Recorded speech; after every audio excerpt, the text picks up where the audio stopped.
दोस्तों स्वागत है आप सभी का एक बार फिर से आपके अपने यूट्यूब चैनल डिफेंस पॉइंट पर। और हमारे आज के इस वीडियो में हम देखेंगे कोस्ट गार्ड नाविक एग्ज़ाम की तैयारी के लिए मिक्स क्वेश्चंस का एक प्रैक्टिस सेट। दोस्तों वीडियो जो है आपके लिए बहुत ज़्यादा स्पेशल और इम्पोर्टेंट होने वाला है, तो वीडियो को पूरा ज़रूर से देखिएगा और एंड में आपका स्कोर कितना रहता है नीचे कमेंट बॉक्स में बताना बिल्कुल भी मत भूलिएगा। साथ ही एक चीज़ और बोलना चाहूँगा कि अगर आप लोग हमारे चैनल पर पहली बार आए हैं और कोस्ट गार्ड नाविक एग्ज़ाम की तैयारी कर रहे हैं तो चैनल को सब्सक्राइब कर लें और बेल आइकन को प्रेस कर लें ताकि आप लोगों को हमारे द्वारा दिए जाने वाले सभी लेटेस्ट अपडेट्स मिलते रहें। तो चलिए शुरू करते हैं हमारा आज का ये वीडियो बिना किसी देरी के। तो फर्स्ट क्वेश्चन जो कि आपको यहाँ पर दिया हुआ है कि अच्छे उत्सर्जक जो कि अच्छे अवशोषक भी होते हैं, ये जो नियम है वो किसके द्वारा दिया गया है या फिर किस नियम के अंतर्गत आता है। यानी कि good imitators are also a good observer, ये जो रूल है ये किसके अंतर्गत आता है। ऑप्शंस देखिए दिए गए हैं, किरचॉफ का नियम, स्टीफन का नियम, न्यूटन का शीतलन नियम या फिर लॉ ऑफ थर्मोडायनेमिक्स यानी कि ऊष्मागतिकी का नियम। तो देखिए अच्छे उत्सर्जक जो होते हैं ये एक अच्छे अवशोषक भी होते हैं, ये बात आती है किरचॉफ के नियम के अंतर्गत। तो दोस्तों इस क्वेश्चन के लिए आपका करेक्ट आंसर हो जाता है ऑप्शन नंबर ए, किरचॉफ का नियम। आई होप आप लोगों को समझ में आया होगा और बात क्लियर हो गई होगी। दोस्तों साथ ही में एक चीज़ और बताना चाहूँगा आप लोगों को अनअकैडमी के बारे में। अनअकैडमी के द्वारा एनडीए एग्ज़ाम की प्रिपरेशन के लिए 2 नए कोर्सेज़ को शुरू किया जा रहा है जो कि आपके हैं अशोका एनडीए और लक्ष्य एनडीए। तो अगर आप लोगों में से कोई भी एनडीए एग्ज़ाम की प्रिपरेशन कर रहा है तो इन कोर्सेज़ के लिए इनरोल कर सकता है। काफ़ी अच्छे कोर्सेज़ होने वाले हैं, टॉप एजुकेटर्स के द्वारा आपको यहाँ पे पढ़ाया जाएगा जिससे कि एनडीए एग्ज़ाम का रिटर्न आप आसानी से क्वालिफाई कर लोगे। तो अगर आप लोग इन कोर्सेज़ के लिए इनरोल करना चाहते हो तो आप लोगों को अनअकैडमी का लर्नर ऐप इंस्टॉल करना होगा और उसके बाद में सिंपली आपको उसमें रजिस्टर कर लेना है। जैसे ही आप रजिस्टर कर लेंगे आपसे चूज़ कोर्स का ऑप्शन पूछा जाएगा, तो आपको डिफेंस की कैटेगरी में एनडीए, एयरफोर्स XY और नेवी को सिलेक्ट करना है। उसके बाद में आपको पूछा जाएगा गेट सब्सक्रिप्शन, तो दोस्तों आपको वहां से एक सब्सक्रिप्शन प्लान को चूज़ कर लेना है और उसके बाद में रेफरल कोड में आपको डिफेंस पॉइंट ज़रूर से डाल देना है जिससे कि अच्छा खासा डिस्काउंट आप लोगों को देखने को मिल जाएगा। तो इस तरीके से दोस्तों आप इन कोर्सेज़ के लिए इनरोल कर सकते हो। सारी लिंक्स जो है आप लोगों को हमारे इस वीडियो के नीचे डिस्क्रिप्शन बॉक्स में दी गई है। तो चलिए अब हम बढ़ते हैं नेक्स्ट क्वेश्चन की तरफ। तो देखिए क्वेश्चन नंबर 2 और यहाँ पर इस क्वेश्चन में बोला जा रहा है कि किसी पदार्थ की एकांक द्रव्यमान का ताप जो है वो 1 डिग्री सेल्सियस बढ़ाने में जो लगी हुई ऊष्मा आवश्यक होती है उसे हम क्या बोलते हैं। ठीक है, यानी कि the heat taken to the raise the temperature of a unit mass of a substance by 1 degree Celsius is called. ठीक है, तो इसे हम बोलते हैं विशिष्ट ऊष्मा यानी कि स्पेसिफिक हीट। यानी कि किसी भी पदार्थ का जो एकांक द्रव्यमान का ताप होता है और उसको हम यदि 1 डिग्री सेल्सियस बढ़ाने चाहें तो उसमें जो लगी हुई ऊष्मा होती है उसे हम बोलते हैं विशिष्ट ऊष्मा। चलिए क्लियर हो गया, बढ़ते हैं नेक्स्ट क्वेश्चन की तरफ। तो अब देखिए दोस्तों क्वेश्चन नंबर 3 बहुत ही ईजी क्वेश्चन दिया गया है और प्रीवियस ईयर का क्वेश्चन हो जाता है, ध्यान से देखिएगा। क्वेश्चन में बोला गया है कि साधारण बातचीत के लिए ध्वनि की तीव्रता की आवश्यकता होती है। ठीक है, नॉर्मल कन्वर्सेशन जो होती है उसके दौरान दोस्तों आपको 30 से 40 डेसिबल, ठीक है, 30 से 40 डेसिबल ध्वनि की तीव्रता की आवश्यकता होती है। तो दोस्तों इस क्वेश्चन के लिए आपका करेक्ट आंसर हो जाता है option number B, 30 to 40 decibel. ठीक है, चलिए बढ़ते हैं नेक्स्ट क्वेश्चन की तरफ। तो देखिए क्वेश्चन नंबर 4 और यहाँ पर इस क्वेश्चन में बोला गया है कि निम्नलिखित में से कौन सा वायु में ध्वनि तरंगों द्वारा उत्पादित नहीं होता है। ठीक है, यानी कि which one of the following is not produced by sound waves in air. तो देखिए ऑप्शंस दिए गए हैं, पोलराइजेशन यानी कि ध्रुवण, विवर्तन, परावर्तन या फिर अपवर्तन। तो देखिए ध्रुवण जो होता है यानी कि पोलराइजेशन, ये वायु में ध्वनि तरंगों के द्वारा उत्पादित नहीं किया जाता। ठीक है, तो दोस्तों इस क्वेश्चन के लिए आपका करेक्ट आंसर हो जाता है ऑप्शन नंबर ए, पोलराइजेशन यानी कि ध्रुवण। बहुत ही इजी क्वेश्चन है और काफ़ी इंपॉर्टेंट क्वेश्चन भी हो जाता है, तो दोस्तों आपको रिकॉल रखना है। चलिए बढ़ते हैं नेक्स्ट क्वेश्चन की तरफ। तो अब देखिए क्वेश्चन नंबर 5 और ये दोस्तों एक न्यूमेरिकल का क्वेश्चन है और इस टाइप का क्वेश्चन जो है मैंने आपको पहले भी करवा रखा है। तो अगर आप लोगों ने साइंस की सारी सीरीज़ पार्ट्स देखी है तो आपको ये क्वेश्चन आता होगा और बहुत ही ईजी और बहुत ही अच्छा क्वेश्चन है, ध्यान से समझिएगा। यहाँ पर इस क्वेश्चन में दोस्तों बोला जा रहा है कि यदि 4.6 न्यूटन और 7 न्यूटन के 2 बल, ठीक है, एक वस्तु पर एक ही दिशा में लगाए जाते हैं तो आपको पूछा गया है वस्तु पर जो कार्यरत कुल बल होगा वो कितना होगा। ठीक है, क्वेश्चन की लैंग्वेज में आपको दो चीज़ें दे रखी है। सबसे पहले आपको बता दिया गया है कि कोई दो बल है, ठीक है, जो कि पहला है 4.6 न्यूटन का और दूसरा है 7 न्यूटन का। अब ये देखिए एक ही दिशा में लगाए जाते हैं। ठीक है, तो आपको बताना है कि ये जो कुल कार्यरत बल होगा वो कितना होगा, यानी कि जो परिणामी बल होगा वो कितना होगा। ठीक है, तो मैंने आपको एक फॉर्मूला बताया था, फॉर्मूला था F = √F1 plus F1² plus F2² plus 2F1 F2 cos theta, ये फॉर्मूला होता है दोस्तों। ठीक है, अब देखिए यहाँ पर जो है क्वेश्चन में एक चीज़ बोली गई है कि दोनों बल जो है वो एक ही दिशा में लगाए जाते हैं, यानी कि जो बल है दोनों वो एक ही दिशा में कार्यरत है। तो थीटा बराबर क्या हो जाएगा, तो दोस्तों यहाँ पर थीटा की जो वैल्यू होगी ये आपके हो जाएगी 0। ठीक है, और कोस 0 जो होता है ये आपका होता है 1। ठीक है, तो ये तो टोटल आपका पूरा 1 हो जाएगा। तो टोटल पूरा 1 हो जाएगा, तो इसको हम जब 1 से इंटू करेंगे तो ये आपका हो जाएगा। देखिए नेक्स्ट स्टेप जो आपको मिलेगी क्या मिलेगी, F1² plus F2² plus 2F1 और F2 ये मिलेगा, क्योंकि देखिए हमें बोला गया था कि एक ही दिशा में बल लगाए जाते हैं, यानी कि थीटा = क्या हो गया 0। ठीक है, अब हम लोग जानते हैं कि थीटा की वैल्यू हमारे पास 0 आ गई, तो हम इस फॉर्मूले में वैल्यू पुट करेंगे तो हमें मिल गया cos 0 डिग्री। ठीक है, और cos 0 डिग्री की वैल्यू होती है 1 होती है, तो जब इसको इंटू करेंगे 1 से तो हमें ये स्टेप मिल जाएगी। अब देखिए ये स्टेप जो है हम कैसे आगे सॉल्व करेंगे, यहाँ पे थोड़ी सी स्पेस कम है तो मैं इसको यहाँ से मिटा देता हूँ। तो अब देखिए दोस्तों ये आपका हो जाएगा, ये = में आपका F है, आप याद रखिएगा, ये हो जाएगा आपका F1² plus F2² plus 2F1 और F2।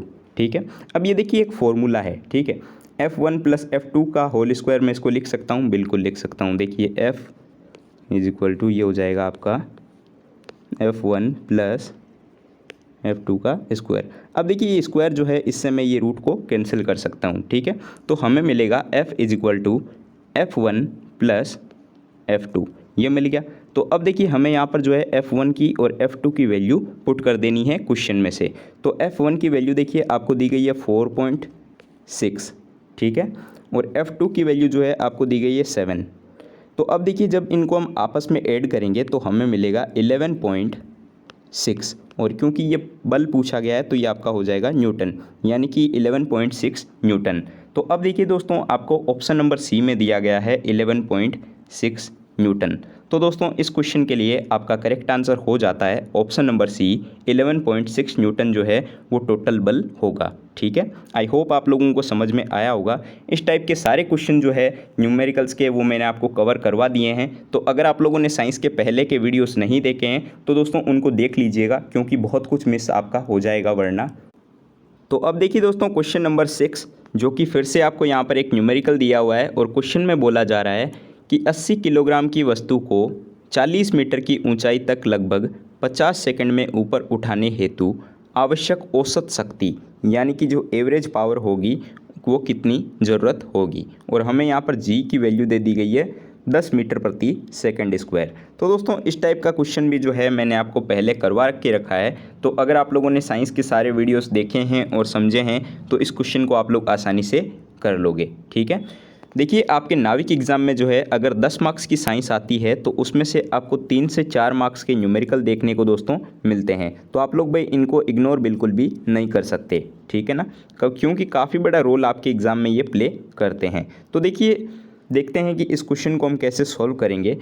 तो भाई यहाँ पर बोला गया कि 80 किलोग्राम की वस्तु को 40 मीटर की ऊंचाई तक उठाने में, ठीक है ना, तो औसत शक्ति हमें यहाँ पे पूछा गया है। तो हम जानते हैं कि भाई औसत शक्ति पूछ लिया गया है। शक्ति के लिए हमें क्या चीज़ों की ज़रूरत होती है, तो हमें भाई यहाँ पर ज़रूरत होगी कार्य और समय की। ठीक है, क्योंकि शक्ति बराबर क्या होता है, आपका कार्य बटा समय होता है, हम लोग जानते हैं, बिल्कुल क्लियर है। चलिए अब देखिए कि 80 किलोग्राम की जो वस्तु है उसको 40 मीटर की ऊंचाई तक उठाने में मैं मान लेता हूँ कि कार्य या फिर स्थितिज ऊर्जा जो होगी ये क्या आपका हो जाएगा, ये आपका हो जाएगा mgh, ये हो जाएगा, ठीक है ना। तो अब हम जानते हैं कि शक्ति यानी कि पावर बराबर क्या हो जाएगा आपका, तो पावर बराबर हो जाएगा आपका कार्य बटा समय, ठीक है। तो मैं इसको क्या लिख सकता हूँ, मैं इसको लिख सकता हूँ mgh अपॉन टी, लिख सकता हूँ, बिल्कुल लिख सकता हूँ, क्योंकि ये सारे पॉइंट्स जो है मैंने आपके पहले क्लियर किए हुए हैं। तो अब देखिए यहाँ पे जो है mgh अपॉन टी की वैल्यू हम लिख करके यहाँ से जो है एवरेज पावर को निकाल सकते हैं, ठीक है। चलिए वैल्यू पुट करते हैं।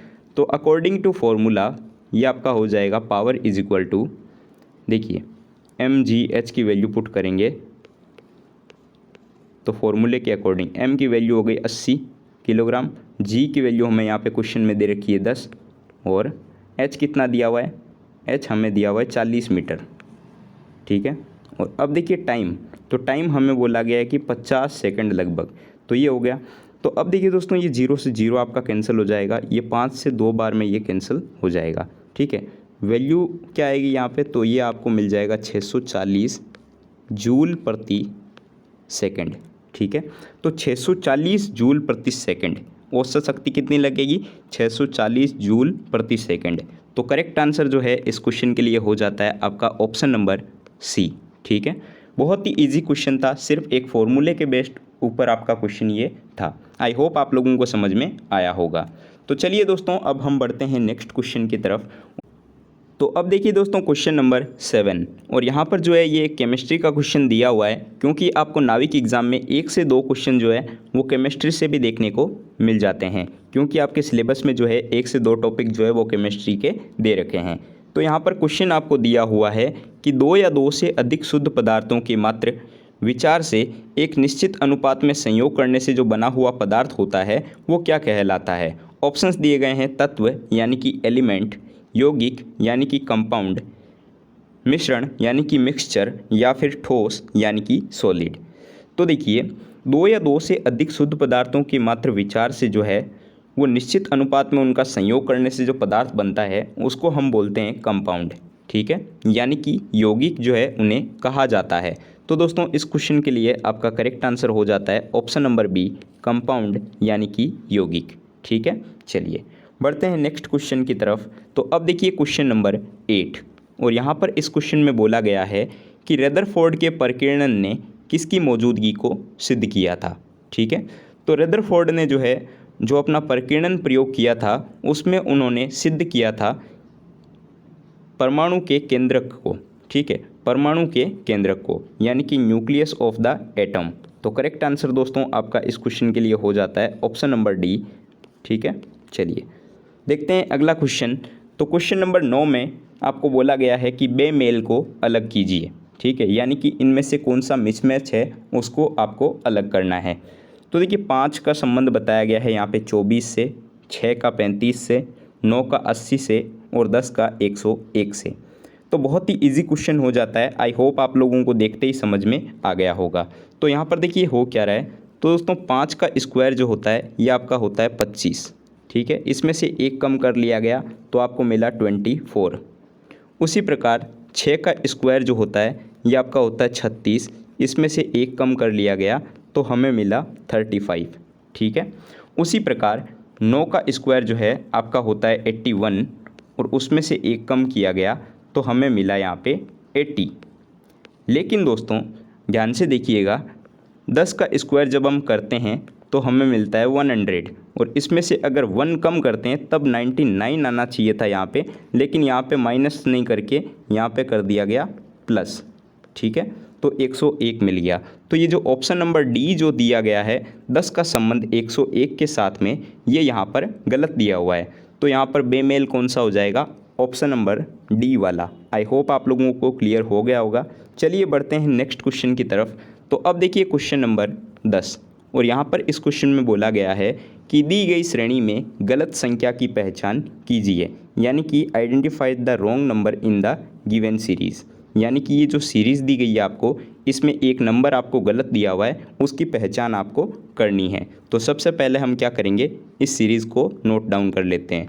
तो 7, 28, 63, 124 और 215। तो यहाँ पर देखिए थोड़ा सा आपको समझ में आया होगा कि यहाँ पे हो क्या रहा है। तो हम जानते हैं कि 2 का क्यूब जो है ये आपका होता है 8, ठीक है, और उसमें से 1 कम किया गया है, तब हमें जाके यहाँ पे मिला 7, ठीक है। उसी प्रकार देखिए 3 का क्यूब करने से, ठीक है, हमें मिलता है 27, ठीक है, और यहाँ पर देखिए 1 प्लस किया गया है तो हमें यहाँ पे मिला 28।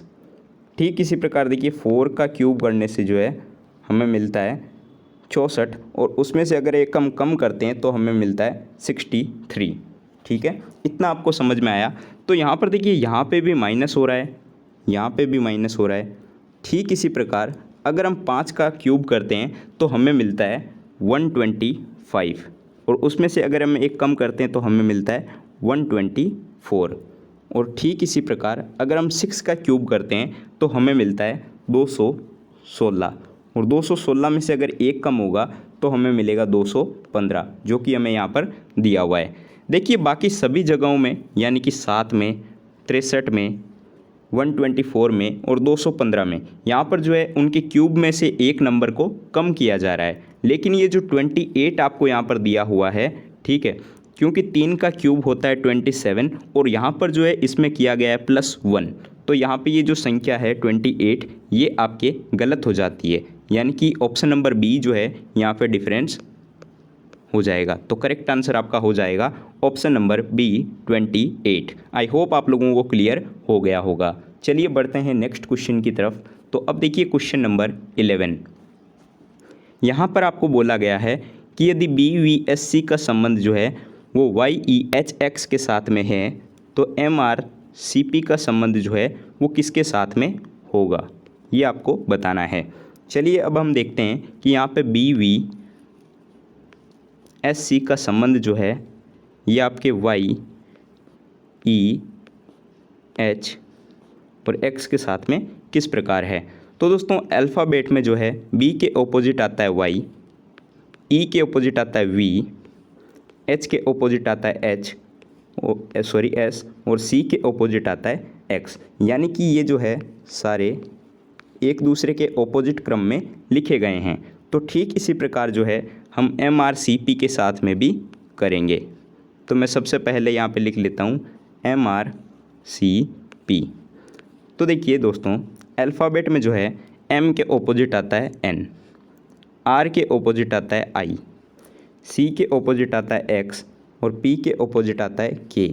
तो करेक्ट आंसर दोस्तों इसके लिए क्या हो जाएगा NIXK। तो NIXK जो है आपको कहाँ पे दिया हुआ है, तो ये आपको दे रखा है ऑप्शन नंबर C में। तो दोस्तों इस क्वेश्चन के लिए आपका राइट आंसर हो जाता है ऑप्शन नंबर C NIXK।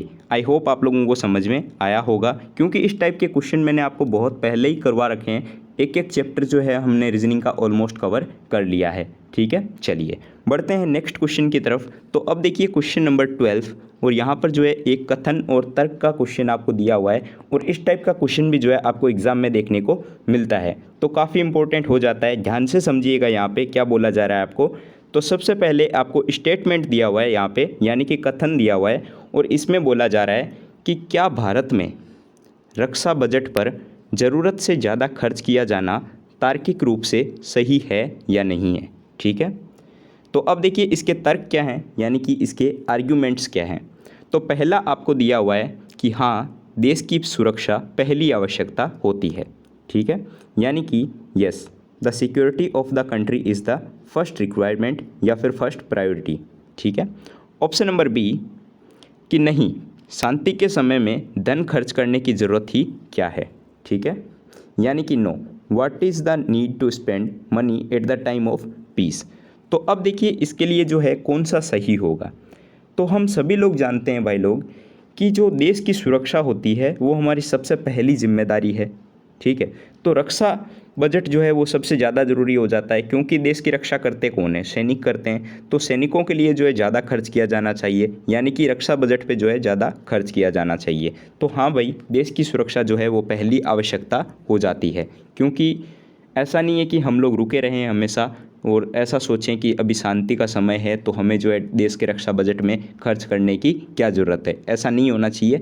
हमें जो है हमेशा तैयार होना चाहिए, हमेशा तैयार रहना चाहिए, ताकि कभी भी जो है अगर हमला हो तो हम उसका मुंह तोड़ जवाब दे पाएँ और जो है अपने देश की सुरक्षा कर पाएँ। तो करेक्ट आंसर इसके लिए हो जाता है आपका पहला ऑप्शन। हाँ, देश की सुरक्षा जो है हमारी पहली आवश्यकता है और मोस्ट इम्पॉर्टेंट क्वेश्चन भी आपके लिए हो जाता है। ठीक है, चलिए बढ़ते हैं नेक्स्ट क्वेश्चन की तरफ। तो अब देखिए क्वेश्चन नंबर 13। भाई लोग ब्लड रिलेशन का क्वेश्चन दिया हुआ है और बहुत ही अच्छा क्वेश्चन है, ध्यान से समझिएगा क्योंकि ये चैप्टर मैंने अभी तक आपको करवाया नहीं है। तो यहाँ पर जो है बोला गया है कि M जो है वो N का भाई है और P का पुत्र है। यदि B जो है वो M की पुत्री है तो B का जो है वो P से क्या रिश्ता है, यानी कि क्या रिलेशन है B का P से। तो चलिए देखते हैं कि ब्लड रिलेशन के क्वेश्चंस को आप कैसे सॉल्व करेंगे। यहाँ पे मैं आपको थोड़ा सा बता देता हूँ, लेकिन जब आपको चैप्टर करवाऊँगा तो एकदम डिट्टो क्लियर करवाऊँगा, जिससे कि आज उसके बाद में आपका कोई भी डाउट नहीं रहेगा ब्लड रिलेशन के चैप्टर से। तो क्वेश्चन की लैंग्वेज के साथ में चलिएगा भाई लोग।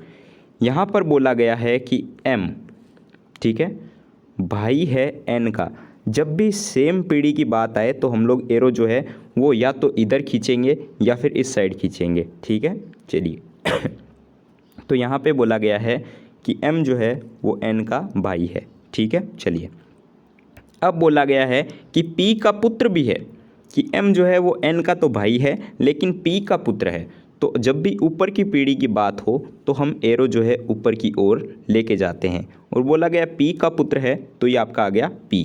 क्लियर हो गया, चलिए अब बोला गया है कि B जो कि M की पुत्री है, यानी कि एक पीढ़ी और नीचे की ओर जा रही है। तो जब भी नीचे की ओर जाएगी तो हम इसको नीचे की ओर एरो करेंगे और ये आपका हो जाएगा B। ठीक है, अब पूछा है कि ये जो B है इसका P से क्या रिश्ता है। तो देखिए अगर मैं आपको एग्जाम्पल के तौर पे बताऊं तो ये आपके हो जाएंगे दादा, ये हो जाएंगे आपके पिता और ये आपकी हो जाएगी बेटी। ठीक है, तो देखिए दादा का जो है वो पिता की बेटी से क्या रिलेशन होगा, तो ये आपके हो जाएगी भाई पोत्री, यानी कि ग्रैंड डॉटर। तो दोस्तों इस क्वेश्चन के लिए आपका करेक्ट आंसर हो जाता है option number A, grand daughter यानी कि पोत्री। क्लियर हो गया, आई होप आप लोगों को समझ में आया होगा। तो अब देखिए दोस्तों क्वेश्चन नंबर 14, और यहाँ पर इस क्वेश्चन में बोला गया है कि दो संख्याओं का गुणनफल 24 है। ठीक है, साथ ही उनके वर्गों का योगफल जो है वो 52 है। तो आपको बताना है कि संख्याएं क्या है, यानी कि नंबर्स क्या है। तो चलिए सबसे पहले हम मान लेते हैं कि वो जो दो संख्याएं हैं ये आपके x और y है। ठीक है, अब क्वेश्चन के अकॉर्डिंग बोला गया कि x और y का गुणनफल जो है ये आपके 24 है, यानी कि xy इज इक्वल टू हो जाएगा 24। ठीक है, और उनके वर्गों का योगफल यानी कि x square plus y square की वैल्यू जो है ये आपके है 52। ठीक है, तो आपको संख्याएं बतानी है, ध्यान से समझिएगा। क्वेश्चन बहुत ही इजी और बहुत ही अच्छा क्वेश्चन दिया हुआ है। तो भाई क्वेश्चन की लैंग्वेज के अकॉर्डिंग बोला गया कि एक्स और वाई इन दोनों का जो गुणनफल है ये आपके है 24। तो दोस्तों इसको मैं मान लेता हूँ इक्वेशन नंबर 1। ठीक है, उसके बाद में बोला गया कि x square plus y square यानी कि उन दो संख्याओं के वर्गों का योगफल जो है ये आपके है 52। तो इसको मैं मान लेता हूँ इक्वेशन नंबर 2। ठीक है, अब देखिए क्योंकि x plus y square is equal to क्या होता है, ये आपका होता है x square plus y square plus 2 into x y, ये होता है। चलिए अब देखिए x square plus y square की वैल्यू हमारे पास में है 52, हमें यहाँ पे दिया हुआ है, और उसके साथ ही एक्स वाई की वैल्यू भी हमारे पास में है 24। तो चलिए यहाँ पे जो है हम वैल्यू पुट करते हैं। तो देखिएगा दोस्तों ये आपका क्या हो जाएगा, x plus y square is equal to x square plus y square की वैल्यू है 52 प्लस साथ ही में 2 इंटू हो जाएगा। ठीक है, एक्स वाई की वैल्यू कितनी आ जाएगी 24। तो ये आपका हो जाता है 52 प्लस 24 दूने 48। ठीक है, और ये आपका हो जाएगा टोटल 100। ठीक है, अब ये आ गया आपका x प्लस वाई का whole square is equal to 100। तो इसमें से अगर मैं यदि x में से स्क्वायर हटाऊंगा, सॉरी ये, तो ये आपका आ जाएगा रूट, ठीक है। और 100 है तो ये कितना हो जाएगा आपका, ये हो जाएगा आपका 10। यानी कि संख्याएं कितनी हो गई, ठीक है, x प्लस वाई की वैल्यू क्या आ गई 10, और ये दो संख्याएं थी इन, ये हो गई आपके 10। तो करेक्ट आंसर क्या हो जाएगा, option number B 10। I hope आप लोगों को क्लियर हो गया होगा और समझ में आया होगा कि मैं यहाँ पे क्या बोलना चाह रहा हूँ, ठीक है। चलिए बढ़ते हैं नेक्स्ट क्वेश्चन की तरफ। तो अब देखिए दोस्तों क्वेश्चन नंबर 15, और यहाँ पर इस क्वेश्चन में बोला गया कि एक घड़ी का अंकित मूल्य यानी कि मार्क प्राइस की बात हुई है। तो मार्क प्राइस आपको बोला गया है 4750 रुपये है, और साथ ही बिक्री में जो है 12% की छूट दी जाती है। यानी कि जब घड़ी का अंकित मूल्य जो है वो 4750 है, और उसके बाद में उसकी बिक्री जब होती है यानी कि उसको सेल किया जाता है, तो उसमें 12% का डिस्काउंट भी दिया जाता है। यदि दुकानदार ने उस घड़ी को 3850 रुपये में ख़रीदा है, तो उसका लाभ आपको बताना है कि प्रॉफिट जो है उस दुकानदार को क्या हुआ है, ठीक है। चलिए देखते हैं, बहुत ही शानदार क्वेश्चन है, ध्यान से समझिएगा। सबसे पहले देखिए आपको यहाँ पे क्या क्या दिया हुआ है। तो MRP हमें जो है MRP दे रखी है 4750, उसके बाद में डिस्काउंट दे दिया गया है 12% का, और यहाँ पर एक चीज़ और दी गई है कॉस्ट प्राइस, ठीक है। कॉस्ट प्राइस कितनी दी गई है 3850 रुपये। अब हमें पूछा क्या गया है, प्रॉफिट यानी कि लाभ जो है वो कितना होगा। तो दोस्तों लाभ के लिए हमारे पास में सबसे पहले दो चीज़ें होनी चाहिए, कॉस्ट प्राइस और सेलिंग प्राइस, ठीक है। अब हमारे पास में यहाँ पर कॉस्ट प्राइस तो है लेकिन सेलिंग प्राइस नहीं है, तो हम सेलिंग प्राइस सबसे पहले निकालेंगे। तो ये आपका selling price is equal to क्या हो जाएगा, ये आपका हो जाएगा MRP इंटू 100 माइनस डिस्काउंट, ठीक है, अपॉन 100 माइनस डिस्काउंट अपॉन 100। तो अब देखिए MRP जो है हमारे पास में दे रखी है 4750, ये हो जाएगा इंटू, अब देखिए 100 माइनस डिस्काउंट, तो डिस्काउंट हमें यहाँ पर दिया गया है 12% का, तो मैं इसको डायरेक्ट कम कर लेता हूँ, तो ये आपका आ जाएगा 88 और अपॉन में 100, ठीक है, इतना आ गया। तो इसकी वैल्यू जो है आपको मिलेगी, यानी कि सेलिंग प्राइस जो है आपको मिलेगी 4180। तो अब हमारे पास में जो है सेलिंग प्राइस आ चुकी है 4180 रुपये जो है सेलिंग प्राइस है, ठीक है। और कॉस्ट प्राइस हमें यहाँ पर दे दी गई है 3850। तो अब जो है प्रॉफिट हम आराम से निकाल सकते हैं, क्योंकि दोस्तों प्रॉफिट इज इक्वल टू क्या होता है, selling price minus cost price, ठीक है। तो चलिए देखते हैं यहाँ पर प्रॉफिट कितना होगा। तो प्रॉफिट इज इक्वल टू हो जाएगा selling price minus cost price. तो सेलिंग प्राइस जो है ये आपका है 4180, और कॉस्ट प्राइस आपका जो है वो है 3850, ठीक है। तो कितना मिलेगा हमें, यहाँ पर जो है मिल जाएगा 330। तो अब देखिए 330 जो है आपको ऑप्शन नंबर डी में दिया गया है, यानी कि उसको 330 रुपये का लाभ होता है। तो करेक्ट आंसर दोस्तों आपका हो जाता है ऑप्शन नंबर डी 330। आई होप आप लोगों को समझ में आ गया होगा, सारी चीज़ें क्लियर हो गई होगी, ठीक है। चलिए बढ़ते हैं नेक्स्ट क्वेश्चन की तरफ। तो अब देखिए क्वेश्चन नंबर 16, और यहाँ पर जो है इस क्वेश्चन में बोला गया कि दो संख्याओं का योग जो है वो 22 है, ठीक है। फिर से कोई दो संख्याएं हैं, उनका योग जो है वो 22 है, और एक संख्या का 5 गुणा दूसरी संख्या 6 गुणे के बराबर है, ठीक है। पहली संख्या जो है वो 5 गुणा और दूसरी के 6 गुणे बराबर है, तो दोनों में से बड़ी संख्या कौन सी है ये बताना है, ठीक है। ये भी बहुत ही अच्छा क्वेश्चन हो जाता है, ध्यान से देखिएगा। सबसे पहले हम क्या मान लेते हैं कि संख्याएं यानी कि नंबर्स जो है वो क्या है, x और y है, ठीक है। चलिए अब देखिए x और y के ऊपर हम ऑपरेट करेंगे। तो हमें बोला गया कि इनका योग यानी कि x plus y is equal to 22 है, ठीक है। इसको मैं दे देता हूँ यहाँ पे इक्वेशन नंबर 1। उसके बाद में बोला जा रहा है कि जो पहली संख्या है 5 गुणा, ठीक है, वो बराबर है किसके, दूसरी के 6 गुणा, ठीक है। यानी कि ये हो जाएगा आपका 6y, और इसको दे देंगे हम इक्वेशन नंबर 2। इतना क्लियर है। तो अब देखिए यहाँ से जो है मैं एक काम कर लेता हूँ, x की वैल्यू निकाल लेता हूँ, ठीक है। तो ये क्या हो जाएगा आपका x is equal to 6/5y, ठीक है। ये आ गया, x की वैल्यू हमारे पास आ गई। तो अब हम क्या करते हैं, यहाँ से जो है x की वैल्यू को कोई भी एक इक्वेशन में रख देते हैं, ठीक है। तो मैं चलिए x की वैल्यू को जो है इक्वेशन 1 में रखता हूँ, ठीक है ना। तो देखिएगा यहाँ पे इक्वेशन 1 क्या है, तो इक्वेशन 1 है आपकी x + y = 22, ठीक है। तो हम यहाँ पे x की वैल्यू पुट करते हैं, तो x की वैल्यू जो है आपकी हो जाएगी यहाँ पे 6/5 y + y = 22। तो अब जो है हम यहाँ पे जो है एलसीएम ले सकते हैं आराम से। एलसीएम लेकर के जब इसको हम करेंगे यहाँ पे, तो ये आपका आ जाएगा 11/5 y = 22, ये आपको यहाँ पे मिल जाएगा। तो अब देखिए y = क्या मिलेगा, y = मिल जाएगा आपको यहाँ पे 22 × 5/11, ठीक है। ये 5 इधर चला जाएगा इंटू में और अपॉन में आ जाएगा 11। तो यहाँ से देखिए आपको मिल जाएगा, 2 बार में ये कैंसिल हो जाएगा और ये आ जाएगा y = 10, यानी कि y की वैल्यू जो है आपको यहाँ पर मिल गई 10। y की वैल्यू क्या मिल चुकी है, 10 मिल चुकी है।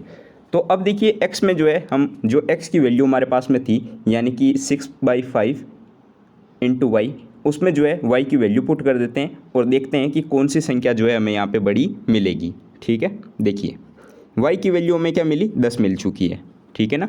तो चलिए अब देखिए x की वैल्यू हमारे पास में आई थी 6/5 × y, ये हमारे पास में आया था।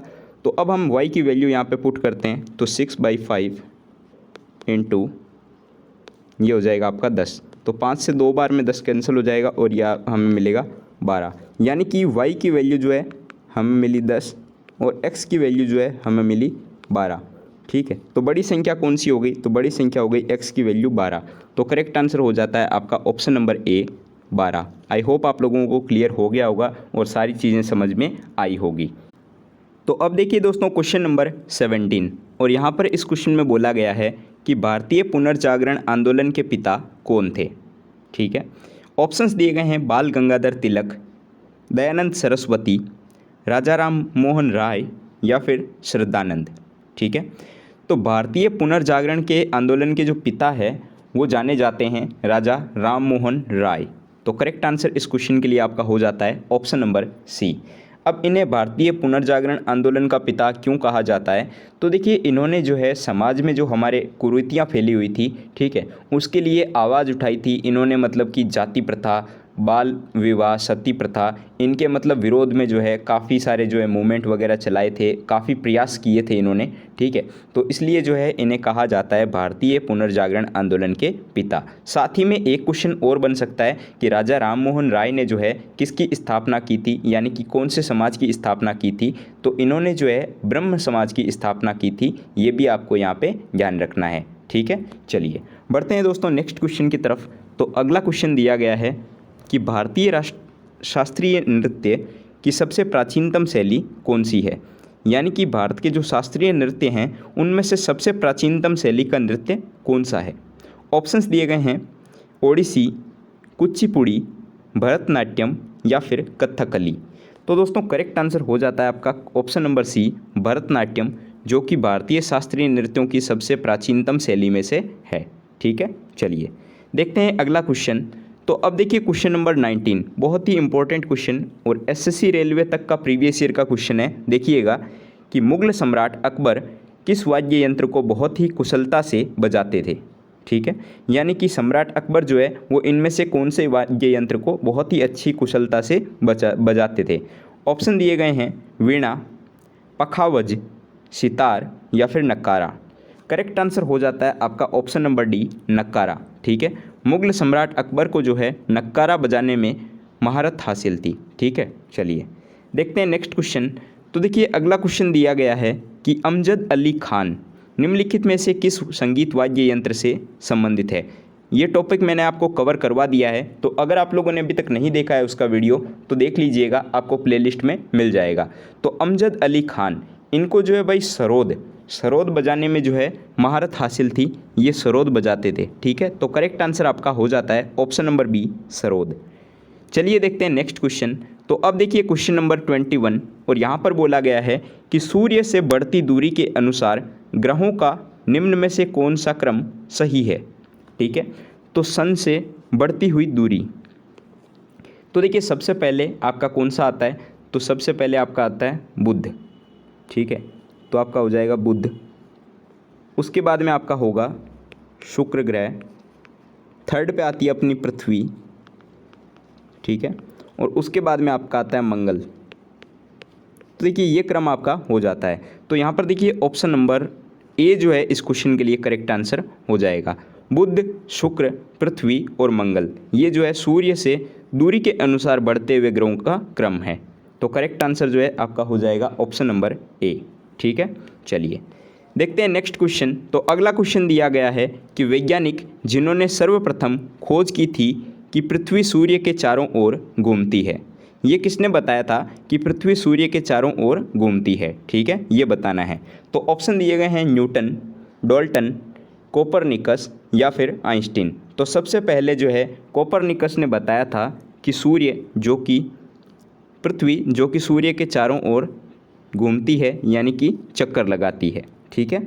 चलिए देखिए नेक्स्ट क्वेश्चन जो कि दिया गया है कि ग्रीनविच से 180 डिग्री मध्याह्न काल्पनिक रेखा जो क्या कहलाती है। तो ये आपका हो जाएगा अंतर्राष्ट्रीय तिथि रेखा, ठीक है, यानी कि इंटरनेशनल डेट लाइन जो है इसको हम यहाँ पे बोलते हैं। करेक्ट आंसर हो जाता है ऑप्शन नंबर ए। चलिए देखिए नेक्स्ट क्वेश्चन जो कि दिया गया है कि निम्नलिखित में से कौन सा ज्वालामुखी के उन 3 वर्गों में से शामिल नहीं है जो कि उनके उद्भव की आवृत्ति के आधार पर वर्गीकृत किए गए हैं, ठीक है। तो चलिए देखिए ऑप्शन क्या क्या दिए गए हैं। तो पहला ऑप्शन है जागृत ज्वालामुखी, दूसरा ऑप्शन दिया गया है प्रसुप्त ज्वालामुखी, मृत ज्वालामुखी या फिर यौगिक ज्वालामुखी। तो दोस्तों यहाँ पर जो है आपका करेक्ट आंसर हो जाएगा ऑप्शन नंबर डी, यौगिक ज्वालामुखी, ठीक है, क्योंकि ये जो है उन वर्गों में शामिल नहीं है जो कि उनके उद्भव की आवृत्ति पर वर्गीकृत किए गए हैं, ठीक है। तो करेक्ट आंसर आपका हो जाता है option number D, compound volcano यानी कि यौगिक ज्वालामुखी, ठीक है। चलिए देखते हैं दोस्तों आज के इस वीडियो का लास्ट क्वेश्चन जो कि आप लोगों के लिए है क्वेश्चन फॉर यू में, और इसका राइट आंसर क्या होगा आपको नीचे कमेंट बॉक्स में कमेंट करके बताना है, ठीक है। और यहाँ पर जो है आपके लिए क्वेश्चन है कि वे कौन सा महाद्वीप है जहाँ पर एक भी ज्वालामुखी नहीं है, यानी कि ऐसा कौन सा कॉन्टिनेंट है जहाँ पर एक भी सिंगल वोल्केनो नहीं है। ऑप्शन दिए गए हैं ऑस्ट्रेलिया, अंटार्कटिका, अफ्रीका या फिर यूरोप। तो इनमें से कौन सा है भाई वहाँ पर जो है एक भी ज्वालामुखी नहीं है। राइट आंसर क्या होगा आपको नीचे कमेंट बॉक्स में कमेंट करके बताना है, ठीक है। आई होप आप लोगों को सारे क्वेश्चन जो है वो समझ में आ गए होंगे और वीडियो जो है थोड़ा बहुत पसंद आया होगा। तो दोस्तों अगर वीडियो पसंद आया हो तो इसको लाइक कीजिएगा, अपने दोस्तों के साथ में शेयर कीजिएगा, और अगर आप चैनल पर पहली बार आए हैं और नए हैं तो चैनल को सब्सक्राइब करना बिल्कुल भी मत भूलिएगा। मिलते हैं एक नए वीडियो में नए टॉपिक के साथ में, तब तक के लिए जय हिंद दोस्तों।